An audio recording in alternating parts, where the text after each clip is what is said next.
주의 이름으로라는 제목으로 하나님 말씀을 나누기를 원합니다. 오늘 우리가 읽은 사도행전은 증인들의 이야기입니다. 무엇에 대한 증인인가? 그것은 예수 그리스도의 부활에 대한 증인입니다. 사도행전 1장 8절의 말씀처럼 성령이 임하심을 통해서 예수님의 제자들이 증인이 되어 증인의 삶을 살아가는 이야기가 사도행전의 내용입니다. 요한복음에서는 보면 예수님께서 성령님에 대한 이야기들을 많이 말씀하십니다. 성령님이 어떤 분인지, 또 성령의 본질은 무엇인지, 성령이 오시면 어떤 일들이 일어나는지 성령에 대한 자세한 내용들을 요한복음에 말씀하십니다. 그리고 사도행전 1장에서도 성령이 임하시면 너희가 증인이 될 것이다 라고 말씀하십니다. 그리고 사도행전 2장에서는 실제로 성령의 강력한 임재하심을 통해 제자들이 부활의 증인으로서의 삶을 살아가는 이야기가 사도행전 뒷부분에 2장 이후에 계속 기록되어 있는 것을 볼 수 있습니다. 사랑하는 성도 여러분, 성령님에 대해 아는 것 중요합니다. 성령님이 어떤 분이시고 성령님의 본질이 어떻게 되시고 성령님이 어떤 일을 하시는지 아는 것 중요하지만 여러분, 사도행전 2장의 경험을 통해 성령 충만하셔서 증인으로서의 삶을 살아가는 이야기가 있는 여러분 되시기를 주님의 이름으로 축복합니다. 아멘. 그것이 간증인 것이죠. 그런 의미에서 오늘 사도행전 3장은 그런 성령 충만한 증인된 삶으로서의 한 이야기가 기록되어져 있습니다. 말씀드렸지만 제자들은 증인이 되었습니다. 그리고 그들이 증언한 내용은 무엇이냐, 무엇을 증언하였냐면 예수 그리스도의 십자가와 부활.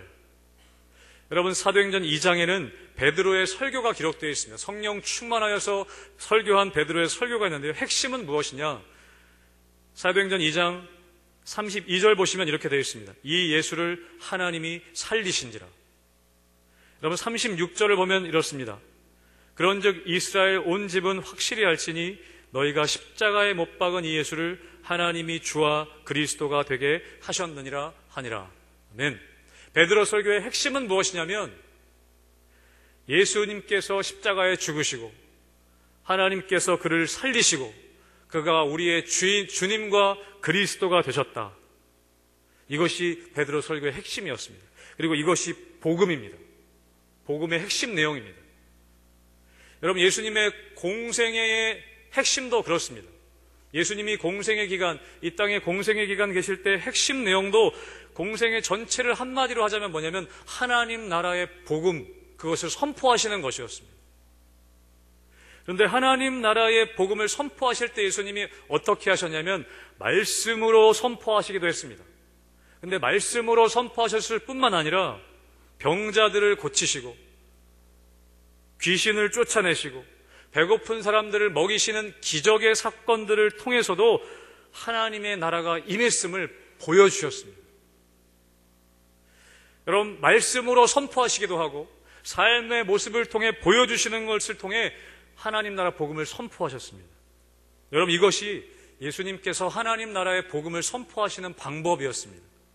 그런데 여러분, 사도행전을 쭉 읽어보면 이러한 예수님의 사역의 패턴이요 제자들에게도 나타납니다.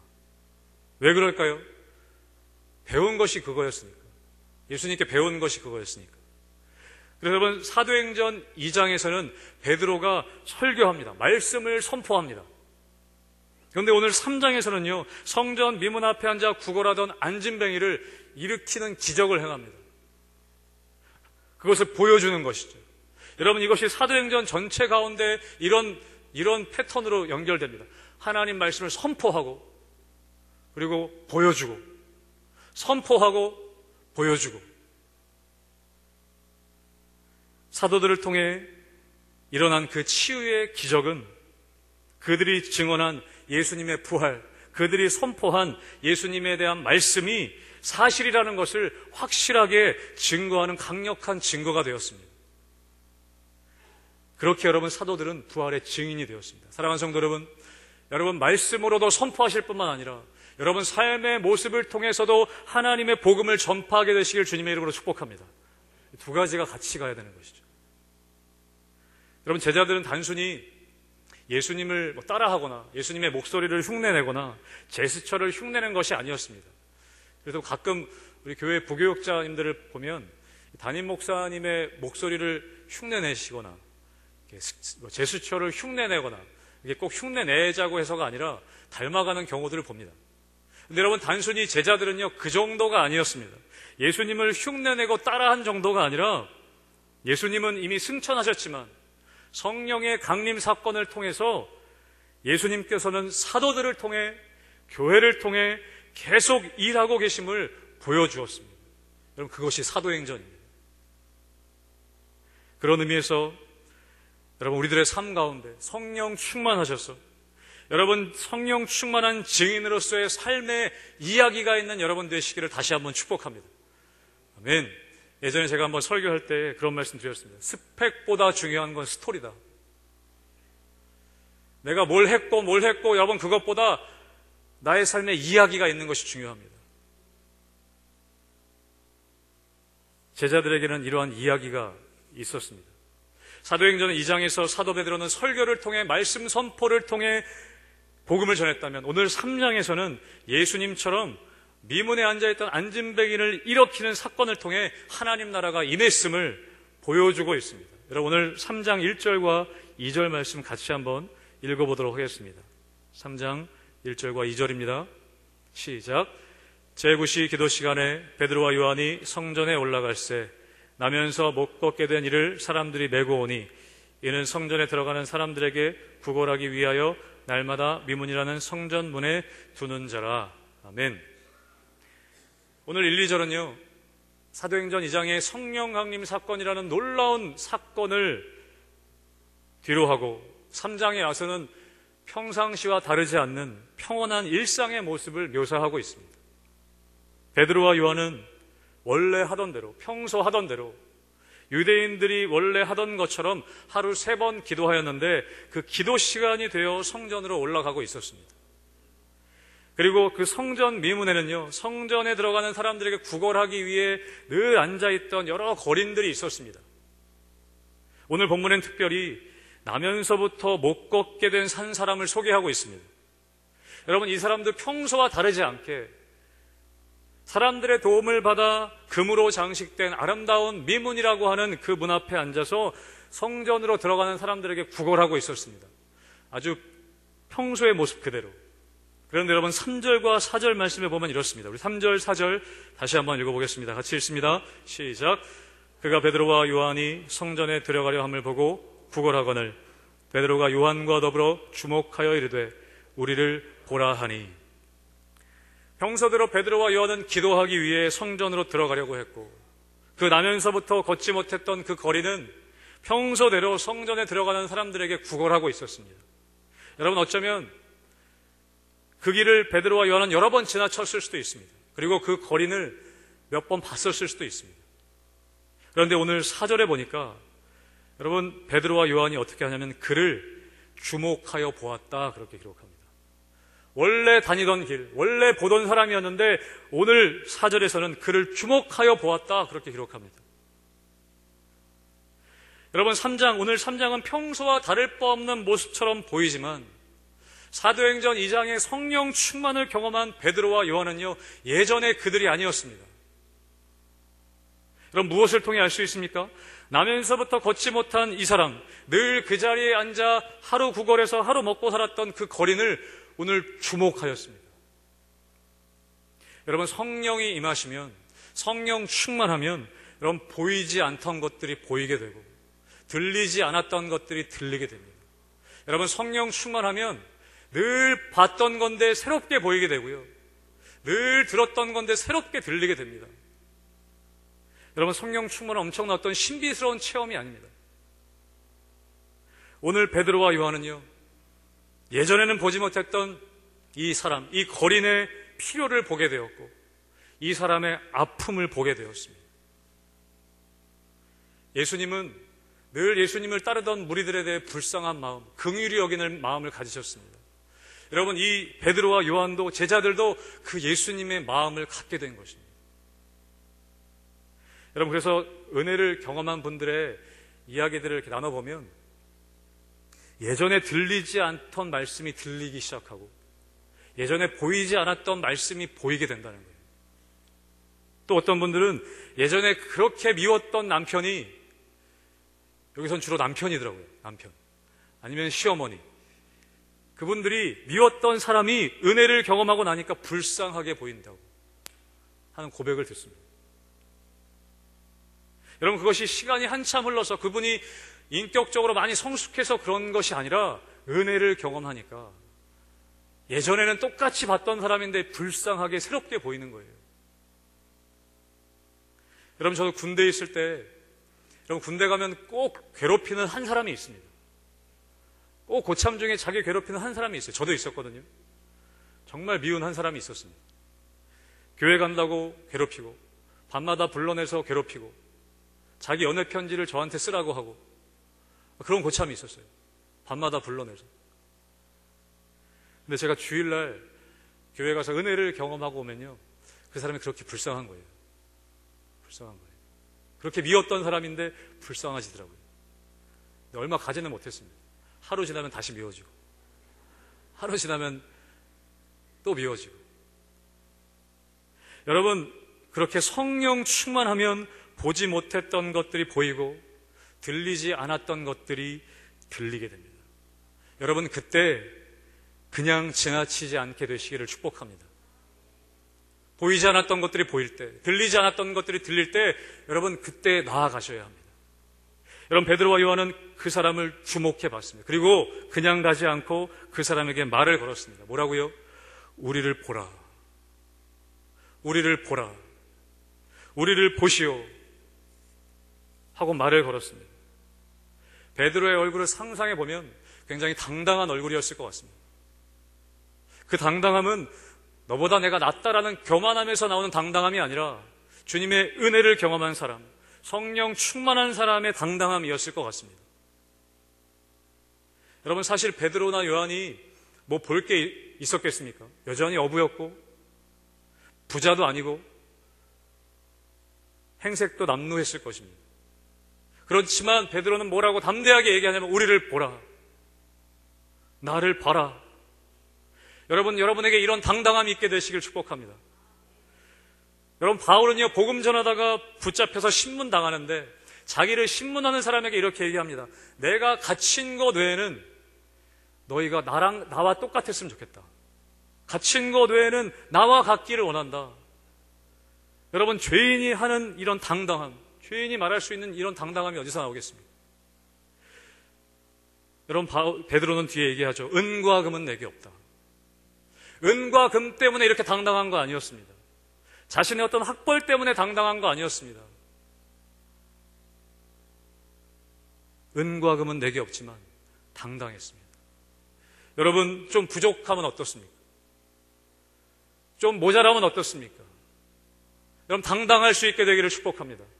여러분, 지금 수능 이제 얼마 앞두고 있는데요. 우리 수험생들 대학 떨어지면 교회 안 나오는 청년들이 있어요. 부끄럽다고. 여러분, 그거 부끄러운 거 아닙니다. 당당할 수 있어야 합니다.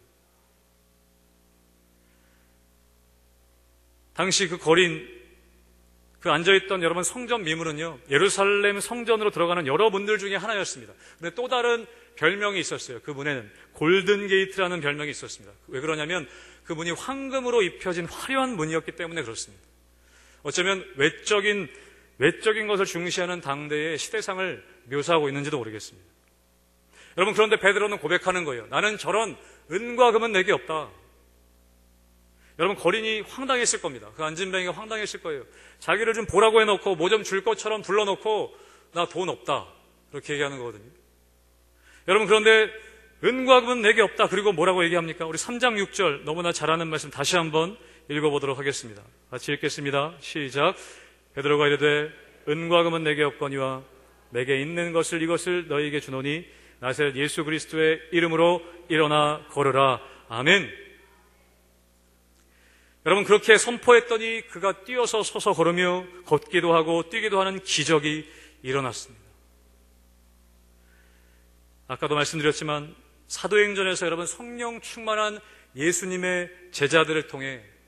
복음이 전해지는 이야기들이 있다고 사도행전에서 이야기했습니다. 여러분들 그 복음은 예수님 계셨을 때처럼 말씀으로 선포되었을 뿐만 아니라 치유와 기적을 통해 눈으로 보여졌습니다. 보여줌이 있었습니다.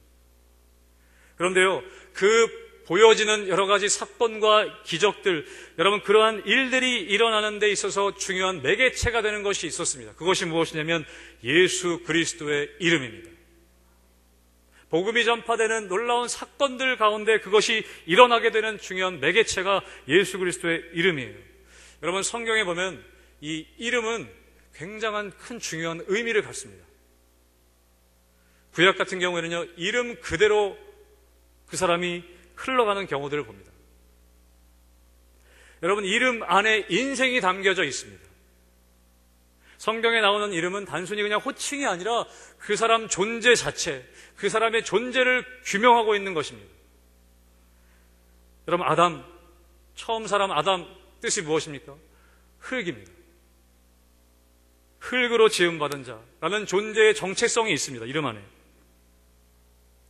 여러분들 시편에 보시면요, 하나님께서 별들의 수요를 세시고 각각의 이름을 부르신다고 말씀하십니다. 시편 147편 4절에 보면 그가 별들의 수요를 세시고 그것들을 다 이름대로 부르시는도다.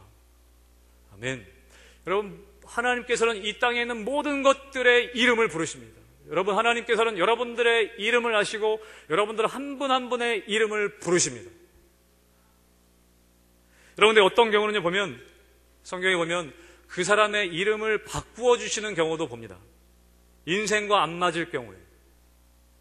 여러분 믿음의 조상 아브라함의 원래 이름이 뭐였습니까? 아브람. 아브람의 뜻이 무엇입니까? 내 아버지는 크시다. 그런 의미가 있습니다. 근데 그 이름을 아브라함이라고 바꿔주셨습니다.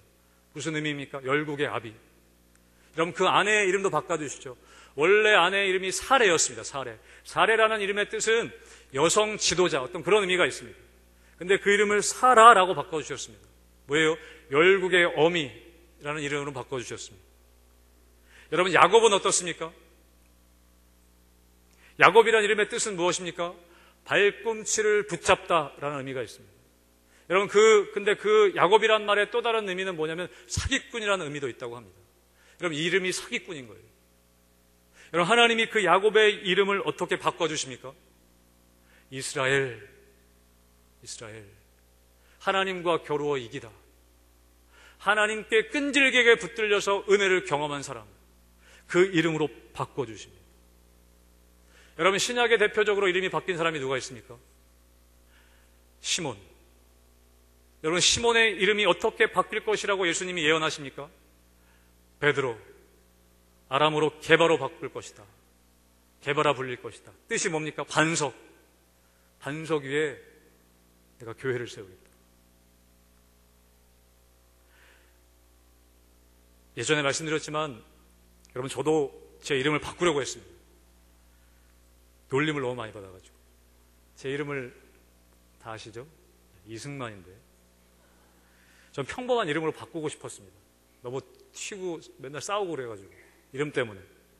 그런데 제가 하나님의 은혜를 경험하고 제 이름을 나름대로 재해석했습니다. 한자가 원래 이을승의 찰만자거든요. 근데 그것을 은혜 가운데 뭐로 해석했냐면 성령 충만해서 복음의 대를 잇자, 복음을 이어가자. 그래서 목사가 됐는지 모르겠습니다. 여러분 이름 안에는요 존재가 담겨져 있습니다.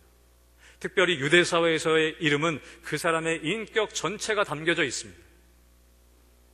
그래서 여러분 사도행전 4장 12절, 오늘 읽은 3장과 이어지는 이 사도행전 4장 12절에서 뭐라고 말씀하고 있냐면 우리 같이 한번 사도행전 4장 12절 스크린을 통해 같이 읽겠습니다. 시작. 다른 이로서는 구원을 받을 수 없나니 천하 사람 중에 구원을 받을 만한 다른 이름을 우리에게 주신 일이 없음이라 하였더라. 아멘. 구원을 받을 만한 다른 사람을 주신 적이 없다거나 구원을 받을 만한 다른 분을 주신 적이 없다고 하시지 않고요. 구원을 받을 만한 다른 이름을 주신 적이 없다고 이야기하고 있습니다. 여러분 성경은 이름과 그 사람을 동일시합니다. 그리고 그 이름을 부를 때 비로소 관계가 형성되어집니다. 여러분, 누군가 우리가 관계를 맺을 때요, 제일 먼저 하는 것이 무엇입니까? 통성명하지 않습니까?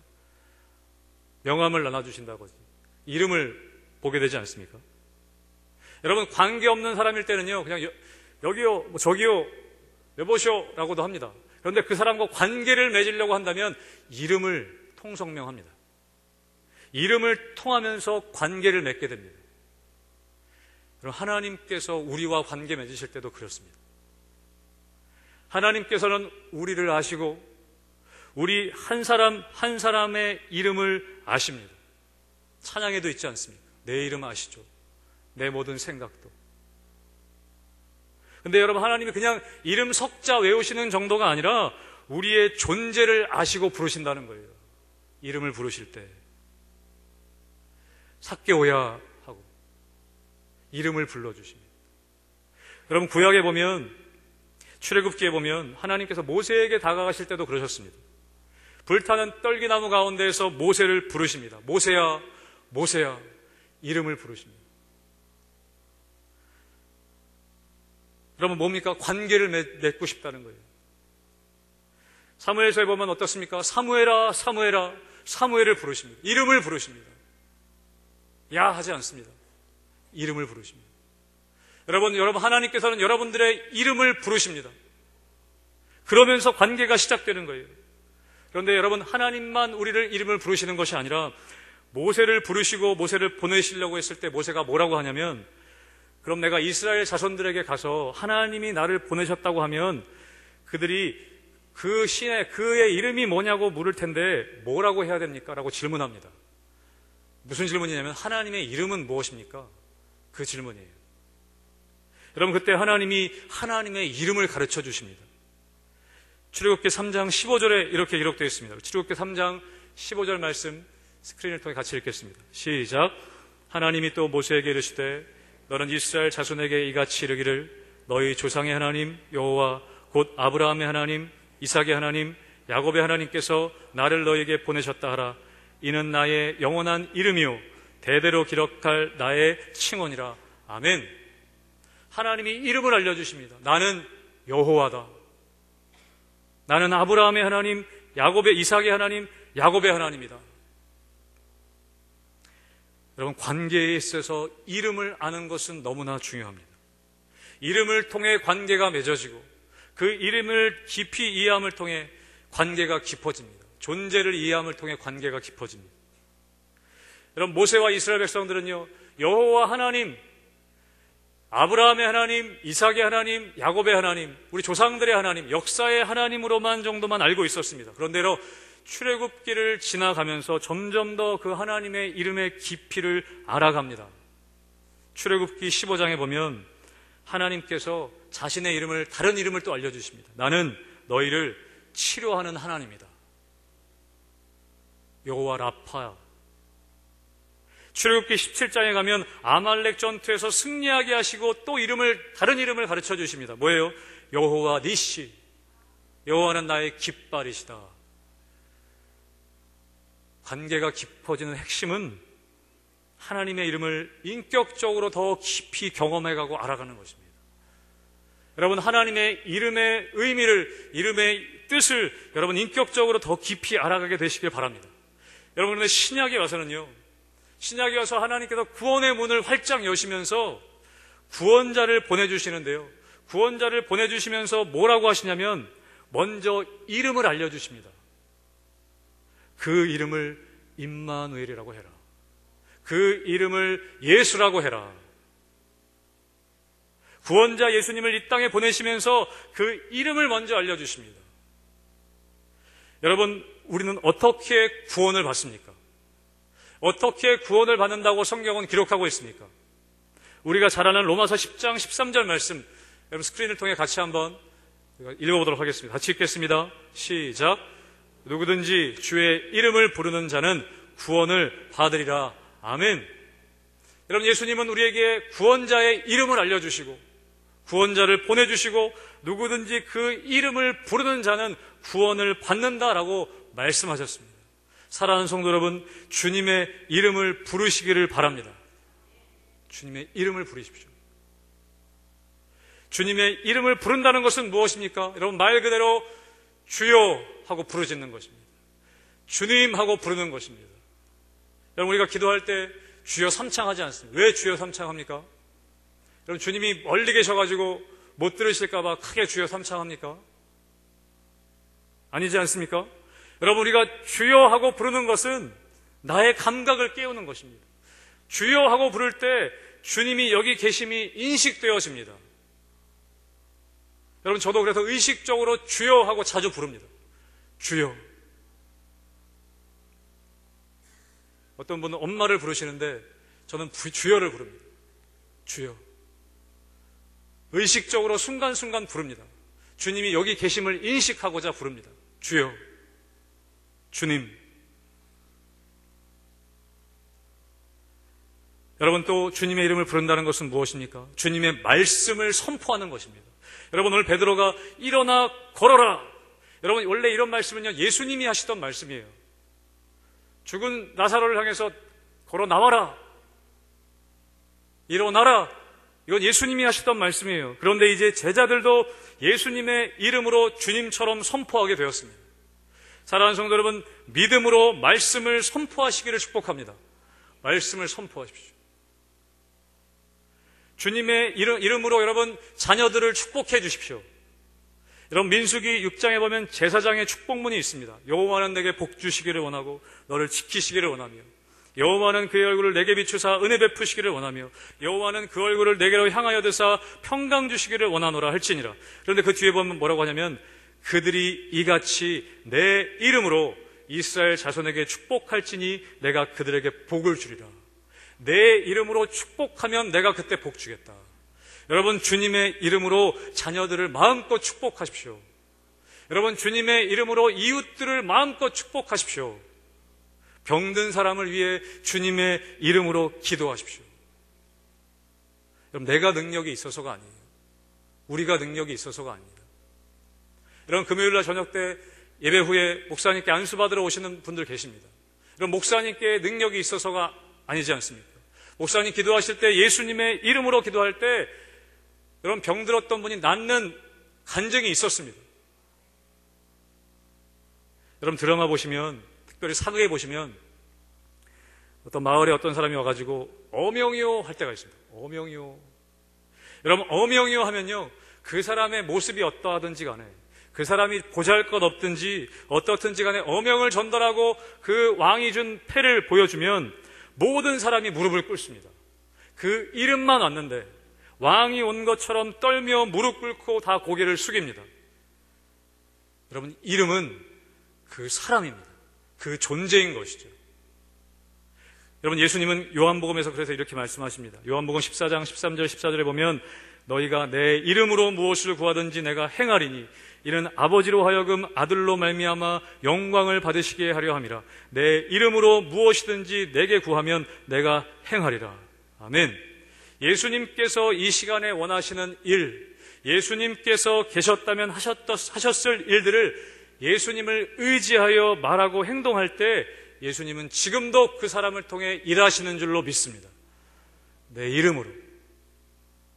여러분, 이것이 그냥 주문 외우듯 하라는 건 아닙니다. 그냥 아무 의미 없이 그냥 예수님의 이름으로 하면 다 된다는 말은 아닙니다. 여러분, 그렇게 했던 사람이 사도행전에 있습니다. 사도행전 19장에 보면 한 유대 제사장의 아들들이 바울을 보니까 바울이 예수님의 이름으로 귀신도 내쫓고 바울이 예수님의 이름으로 병도 고치니까 따라했습니다. 주문 외우듯 예수님의 이름으로 나갈지어다 따라해봤어요. 그때 귀신이 뭐라고 하냐면, 내가 예수도 알고 바울도 아는데 너는 누구냐? 그러면서 그 사람에게 귀신이 씌워집니다. 여러분, 그의 이름을 부르고 예수님의 이름으로 행한다는 것은 관계의 문제이고 믿음의 문제입니다. 사랑하는 성도 여러분, 예수님의 이름으로 살 것인지 내 힘으로 살 것인지 결정해야 합니다. 예수님의 이름으로 살 것인지 내 힘으로 살 것인지 결정해야 될 때가 있습니다. 그리고 도전해야 될 때가 있습니다. 여러분, 베드로와 요한은요, 그냥 지나갈 수 있었습니다.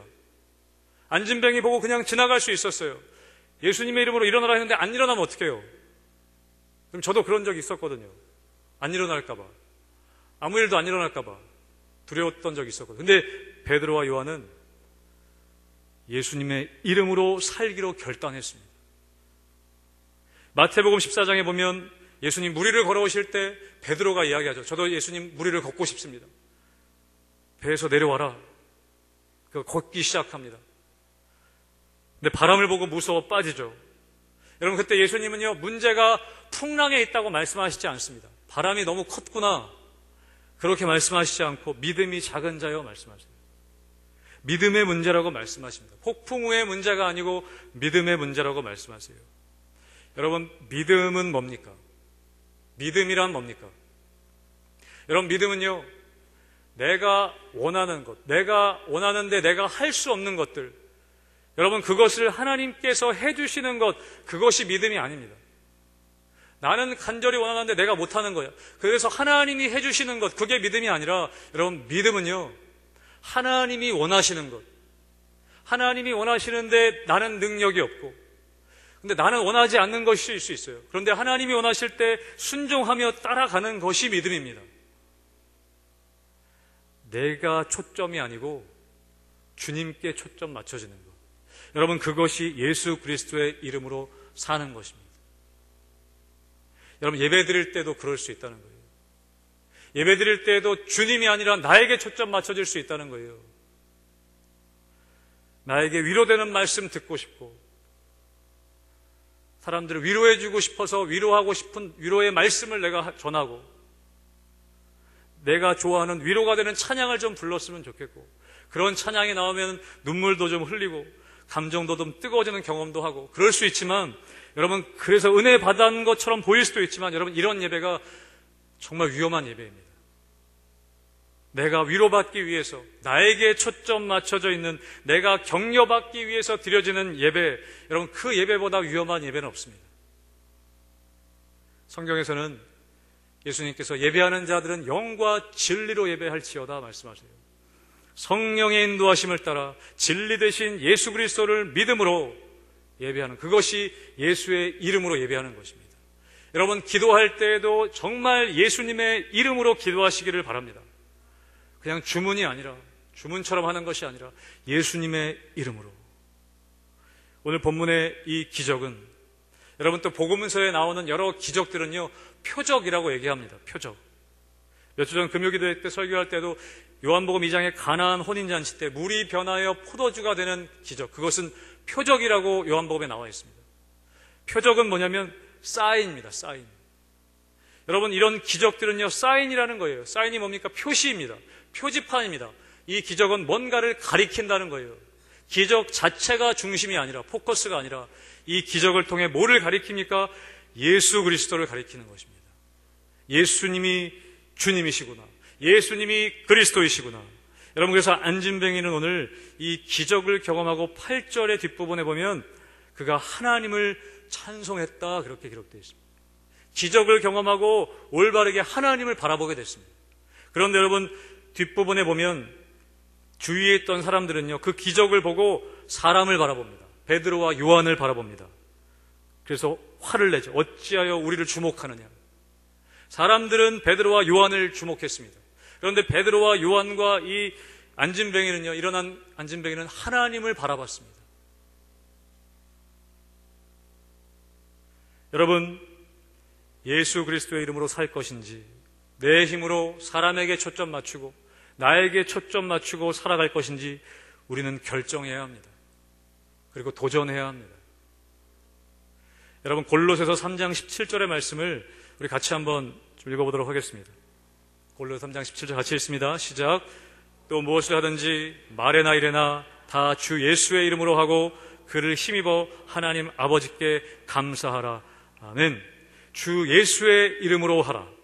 무엇을 하든지 말에나 이래나 다 주 예수의 이름으로 해라. 내 이름으로 하지 말고, 내 이름으로 하지 말고, 봉사할 때에도 내 이름으로 하지 말고, 설교할 때에도 내 이름이 아닌 주님의 이름으로 하고, 헌금할 때에도, 다른 사람 구제할 때에도, 어떤 말을 하거나 어떤 일을 할 때에도 예수님의 이름을 걸고 해라 라고 말씀하세요. 여러분, 백화점에 가시면, 화장실에 가면 그 화장실 담당하고 있는 사람의 사진과 이름이 적혀져 있습니다. 그건 뭡니까? 이름을 걸고 하는 거예요. 내가 책임진다는 것이죠. 내가 책임이라는 것이죠. 여러분, 우리의 이름은 뭡니까? 그리스도인입니다. 그리스도인, 크리스찬. 그리스도가 드러나는 것이고 그리스도의 이름을 걸고 살아가는 것입니다. 사랑하는 성도 여러분, 그리스도인으로 사시고 그리스도인임을 드러내시기를 축복합니다. 아멘. 여러분, 저희 아이들은요, 하루에 100번도 넘게 엄마를 부릅니다. 엄마. 제가 있으면 아빠. 저희 아이들은 엄마의 이름에 권세가 있다는 것을 압니다. 엄마 하면 달려온다는 것을 알고, 엄마 하면 자기가 못하는 것을 해줄 것을 알고, 아빠 하면 놀아줄 것을 알고, 아빠 하면 자기들이 못하는 거 해줄 것을 압니다. 사랑하는 성도 여러분, 주님의 이름을 부르시기를 바랍니다. 실제적으로 부르십시오. 주님, 도와주십시오. 주님, 저를 인도해 주십시오. 밖으로 내뱉으시기 바랍니다. 하루에 100번도 좋습니다. 주여, 주님이 계심을 인식하는 것입니다. 여러분, 저희 아이들은 은과 금은 없지만 엄마만 있으면 되는 거예요. 엄마 이름에 능력이 있음을 아는 거예요. 은과 금은 내게 없지만 그래서 당당할 수 있습니다. 여러분, 우리에게 은과 금이 없을 수 있지만 은과 금은 없을지라도 예수 그리스도의 이름으로 당당하게 살 수 있습니다. 그럴 때 하나님의 일들이 일어납니다. 그래서 여러분, 오늘 10절 말씀, 우리 마지막으로 10절 말씀 같이 읽도록 하겠습니다. 3장 10절입니다. 시작. 그가 본래 성전 미문에 앉아 구걸하던 사람인 줄 알고 그에게 일어난 일로 인하여 심히 놀랍게 여기며 놀라니라. 아멘. 그에게 일어난 일로 인하여. 여러분, 우리가 예수 그리스도의 이름으로 살아갈 때 일이 일어나게 되어 있습니다. 믿음으로 나에게든 우리의 공동체에게든 예수님의 이름으로 말하고 예수님의 이름으로 행동할 때 여러분, 일은 일어납니다. 그리고 그 일이 일어나는 경험이 오늘 사도행전의 이야기입니다. 여러분, 우리 교회가 이런 일들을 경험하게 되기를 바랍니다. 바랍니다. 여러분, 오늘은 종교개혁 502주년 되는 주일입니다. 1517년 10월 31일 종교개혁이 일어났습니다. 그럼 결국에 뭐냐면 인간 중심에서 변질된 종교를, 인간 중심으로 변질된 종교를 오직 예수 그리스도 중심으로 바꾸자. 오직 예수 그리스도로 본질로 돌아가자라는 것이 종교개혁이었습니다.